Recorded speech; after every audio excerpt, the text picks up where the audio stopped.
Olá, seja bem-vindo de volta ao nosso curso. Então agora a gente vai entrar de fato no estudo das redes neurais convolucionais.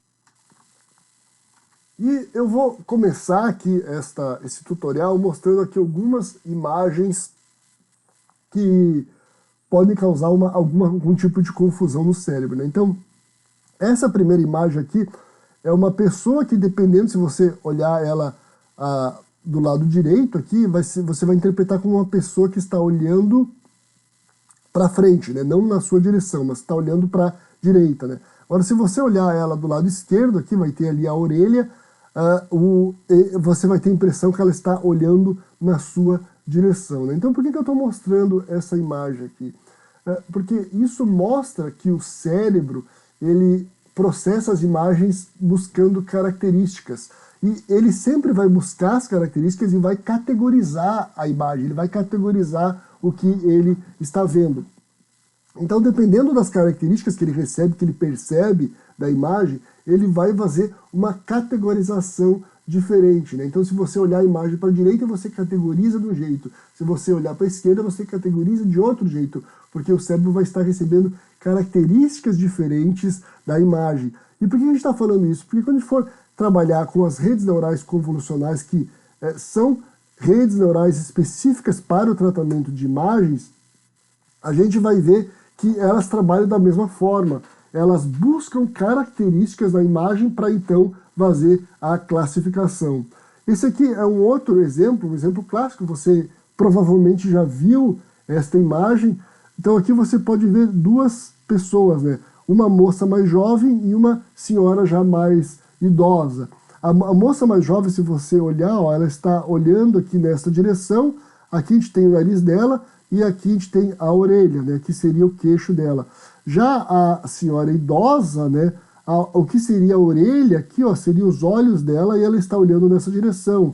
O que seria o queixo aqui é o nariz dela e o colar da jovem aqui é a boca, certo? Então, dependendo da forma como você olhar esta imagem, você vai ver características diferentes, né, na imagem e você vai categorizar ela de forma diferente. Então você pode categorizar ela como uma imagem de uma jovem, ou se você você perceber características diferentes, você vai categorizar ela como uma senhora. Essa aqui é considerada a ilusão, a imagem de ilusão mais antiga, né? E aqui algumas pessoas podem ver inicialmente isso como um coelho, outras como um pato, né? O que seria aqui as orelhas do coelho são também o bico do pato, né? E a parte de trás aqui, que seria a nuca do pato, né? A parte de trás da cabeça do pato seria a boca do coelho. Aqui uma outra imagem, né? Essa aqui ela causa uma confusão no nosso cérebro, né? Porque é um padrão que o nosso cérebro ele não reconhece, né? Pessoas com esse padrão, né? Então isso causa uma certa confusão no reconhecimento. Isso, não vou dizer tontura, mas causa uma confusão no nosso cérebro. A gente vai ver algumas imagens que foram processadas por computador, né, por redes neurais convolucionais. A fonte dessa imagem são de palestras do Geoffrey Hilton, né. Primeiramente aqui a gente está vendo um animal, né, uma cheetah, né, uma espécie de um tigre. Então a gente pode ver aqui que o computador ele classificou a cheetah de forma correta, né? Então a gente pode ver aqui que a barra rosada aqui quer dizer o elemento certo, né? A classe real da imagem. E a gente pode ver aqui que a maior barra que ficou para a cheetah, mas houve uma pequena probabilidade aqui de ser um leopardo e uma outra probabilidade aqui de ser um leopardo, eu não sei se é um leopardo branco ou um leopardo na neve, não sei. Bom, o que eu quero dizer é que é o seguinte, quando o computador ele faz a classificação de uma imagem, ele vai fazer a classificação de características e ele vai classificar isso de acordo com uma probabilidade. E isso é normal, né? Por quê? Porque um leopardo ele vai ter algumas características também de uma cheetah, né? Assim como um cachorro vai ter características de um gato, né? Então, nunca a classificação é 100%. Da mesma forma, o nosso cérebro, né? quando a gente vê, por exemplo, a imagem de um cachorro, o nosso cérebro ele vai enxergar lá características de um gato, mas ele vai enxergar mais características do cachorro e por isso ele vai classificar, no caso, como um cachorro. Aqui essa outra imagem do meio, o que, que você acha que é, né? Bom, parece ser um trem-bala, né? Então vejo que novamente aqui o computador classificou corretamente, né, como um trem-bala, mas que existiu aqui pequenas probabilidades de ser um veículo, um metrô e uma locomotiva elétrica, né? E esta última imagem aqui, vejo que a classe correta, como eu falei aqui, é a rosada ali, né? Salmão ou rosa. Vejo que aqui o computador classificou errado, né? O inglês aqui é uma lupa, uma pequena lupa, e o computador classificou como tesoura, né? Mas vejo que aqui a probabilidade ficou muito mais distribuída, ou seja, o computador ficou muito mais indeciso, né? Ele achou aqui que fosse uma frigideira, um estetoscópio, né? Ele ficou muito mais indeciso, mas a maior probabilidade ficou para a tesoura, e de fato é uma imagem aqui difícil de classificar. Olhando aqui este gráfico, né, a gente pode ver as buscas no Google, né, a gente está olhando aqui o Google Trends, comparando Convolutional Neural Networks com Artificial Neural Networks, né, e a gente pode ver que há um crescimento muito grande aqui neste tema, né, nos temas de rede convolucional, né. Se a gente olhar lá, né, os anos passados, né, o interesse pelo assunto era muito menor. Então, é uma área da inteligência artificial, das redes neurais artificiais, que vem ganhando bastante destaque, que vem evoluindo muito. A gente falou anteriormente, na sessão anterior, do Geoffrey Hinton, né, que ele é considerado o pai do Deep Learning, e aqui a gente tem o Yann LeCun, que ele é considerado o pai das redes neurais convolucionais.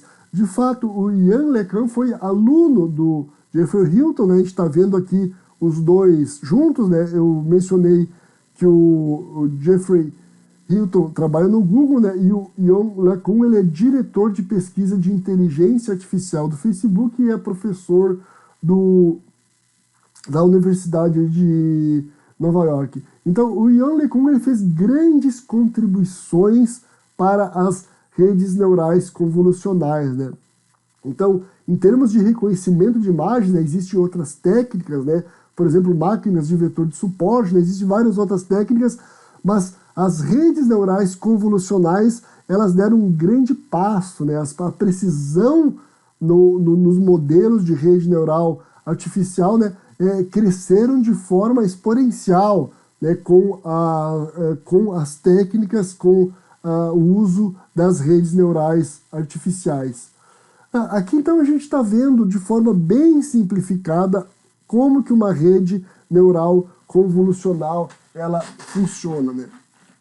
Então a gente sabe que as redes neurais convolucionais nada mais são do que modelos de Deep Learning, que são modelos de redes neurais e que são comumente, né, são usados para classificação de imagens, né? Então, como que ela funciona? Você tem uma imagem de entrada, você submete essa imagem de entrada a uma rede neural convolucional e ela faz uma classificação, ela coloca uma etiqueta, ela vai dizer, por exemplo, se é um gato, se é um cachorro, se é o fulano ou ciclano, ela vai fazer uma etiqueta, ela vai trazer uma classificação para essa imagem. Obviamente que a gente está falando de uma rede neural convolucional que já foi previamente treinada, né? Ela só vai conseguir gerar a classe, etiquetar a imagem se houve um treinamento prévio, né? Assim como a gente viu na sessão passada lá, o treinamento lá dos dados, por exemplo, da performance do aluno, né? A gente viu já alguns exemplos. Então, como que isso vai funcionar, né? Por exemplo, depois de treinada a rede neural artificial, né, você submete, por exemplo, para ela uma imagem de um rosto e a rede neural ela vai poder dizer, por exemplo, se esse rosto é de uma pessoa feliz, né? Ou você submete uma pessoa triste, ela vai fazer classificação dizendo que é triste. E como eu falei, né, ela trabalha com probabilidades, ela não tem certeza absoluta, né? Assim como a gente não tem certeza absoluta quando a gente vê uma imagem, a gente pode ficar confuso, a uma rede neural artificial, uma rede neural convolucional também não vai ter esta certeza, né? Ela vai trabalhar com probabilidades. Por que isso acontece? Porque ela busca características. E você pode ver que tanto a imagem feliz quanto a imagem triste vão ter características em comuns, né? A gente tem aqui o rosto, a gente tem os olhos, a gente tem o nariz, né? Existe o formato da boca aqui que diferenciaria a pessoa feliz da triste, mas as demais características são em comum, né? Então, a imagem que tiver mais características de um determinado label, ela vai vencer, ela vai ter uma probabilidade maior. Aqui, a gente olhando de forma bem simplificada, né, como que seria o processamento de imagem, né? Então a gente tem aqui uma imagem que seria de 4 pixels, primeiro uma imagem colorida acima, primeiro uma imagem preto e branco acima, e depois uma imagem colorida abaixo, né? Uma imagem preto e branco, né, ela vai gerar uma matriz 2D, né, uma matriz de 2 dimensões, onde cada pixel vai ser um valor entre 0 e 255. Né? Cada pixel da imagem, aqui essa imagem tem só 4 pixels, vai poder assumir qualquer valor entre 0 e 255. Com a imagem colorida, a gente vai ter agora uma matriz de 3 dimensões. Né? Então a gente vai ter aí um canal vermelho, o canal verde e o canal azul. Né? Isso é conhecido como RGB. Né? E cada pixel, agora, ele em vez de ter um valor entre 0 e 255, ele vai ter 3 valores. Um valor para o azul, um para o verde e um para o vermelho. Okay? Então essa é uma diferença importantíssima entre uma imagem de 2 dimensões, uma imagem preto e branco que vai ter só 2 dimensões, e uma imagem colorida que vai gerar uma matriz 3D. Então, para a gente começar a entender aqui como é que funciona o processamento de imagens no computador.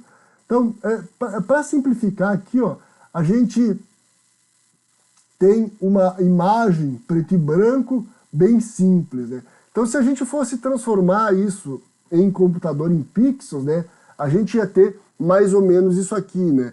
Então, claro que aqui, como eu falei, está bem simplificado, né, com uma resolução bem alta, mas a gente pode ver aqui que a gente tem pixels que estão em 0 e pixels que estão em 1. E claramente a gente pode ver aqui que este pixel é o olho, este é o outro olho, este é o nariz, e aqui a gente tem a boca, né? Como é que a gente faria uma representação disso em termos de linguagem de computador?